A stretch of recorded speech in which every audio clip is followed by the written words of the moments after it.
Bom dia, a palavra foi meu para o teu coração. Nessa manhã de sábado se encontra em Marcos, capítulo de número 15, verso de número 43, que diz assim: Chegou José de Arimateia, senador honrado, que também esperava o reino de Deus, e ousadamente foi a Pilatos e pediu o corpo de Jesus.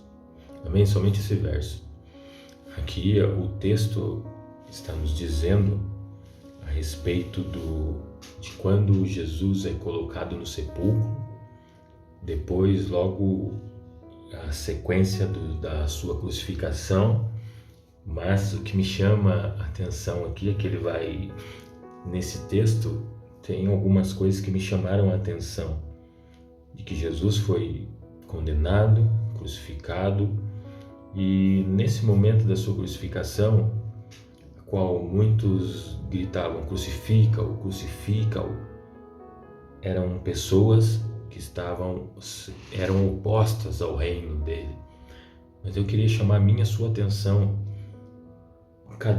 Para onde estava a multidão que viajava caminhos, quilômetros, dias para receber os milagres, para ouvir suas palavras? Aonde estavam essas pessoas? Aonde estavam os seus discípulos?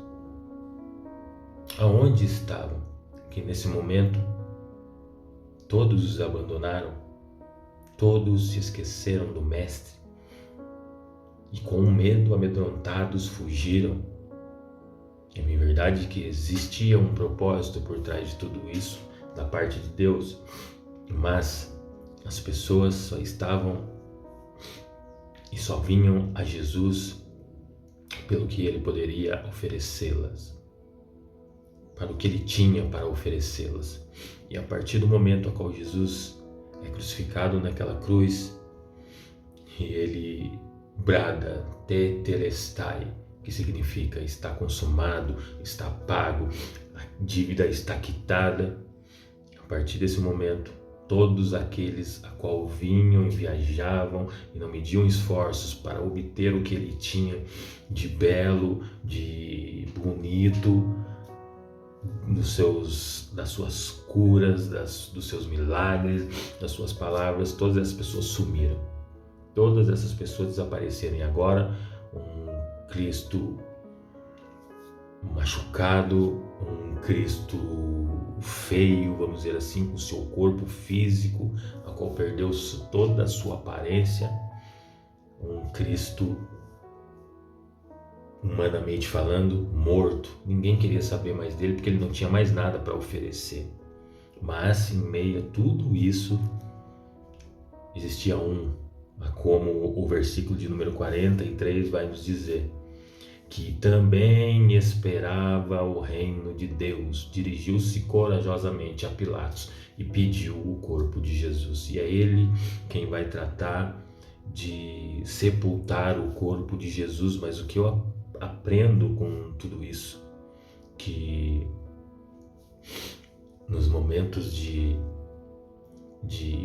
multiplicações, de milagres e de curas, muitos de nós, estou falando por mim, começando por mim, que essa palavra foi uma chicotada em mim nessa manhã. Estamos lá todos os dias, enquanto Ele tem algo para nos oferecer, enquanto nós precisamos de alguma coisa, mas a partir do momento que eu não vejo mais essa manifestação, que eu não recebo mais alguma coisa visível, algum milagre, alguma palavra dele, eu já me esqueço dele. E assim como os discípulos, a multidão que viajava, que vinha, não media esforço para estar, por aquilo que ele tinha para oferecê-los. Agora Jesus morre fisicamente, humanamente falando, para eles acabou, já não tinha mais o porquê, e no momento a qual era da sua condenação, não tinha mais ninguém ali, só se escutava crucifica-o, crucifica-o, exceto de João e algumas mulheres, exceto essas pessoas, e de Arimateia, José de Arimateia, a qual foi o que sepultou, a qual perfumou o corpo, fez todo o tratamento daquela época para que se fosse sepultado um corpo. E é muito triste vermos isso nos dias de hoje, aqueles que só se aproximam de Jesus por aquilo que Ele pode dar, por aquilo que Ele tem para dar, e por um espaço de tempo a qual não são correspondidas às suas perguntas, e eles querem respostas, e muitas vezes queremos respostas. Nós não entendemos o propósito a qual Jesus veio até essa terra.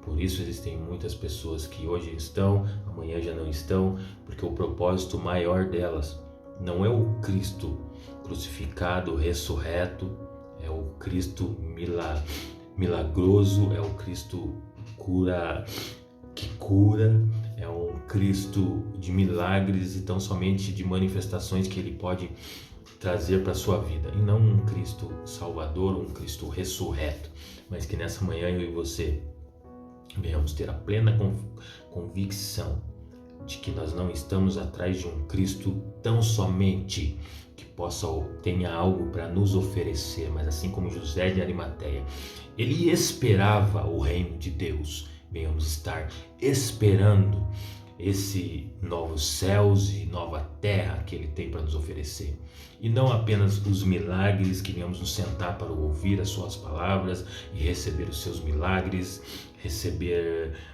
a sua mensagem, aquilo que Ele tem para nos oferecer, que é muito bom, mas o mais importante disso, esperar pelo seu reino, esperar pela grande vinda do nosso Senhor e Salvador Jesus Cristo, e que nessa manhã você venha ter esse entendimento, que mais do que os milagres, do que as palavras de Jesus, nós venhamos estar prontos para nos levantarmos em pé quando o nosso Jesus for acusado, crucifica-o, e naquela época, naquele momento não existia ninguém, não houve uma manifestação em prol dele. Nós venhamos nos levantar nessa geração e termos a voz que Deus espera que tenhamos. Amém? Pega a visão, pega a palavra do teu coração nesse dia, e que Deus te abençoe.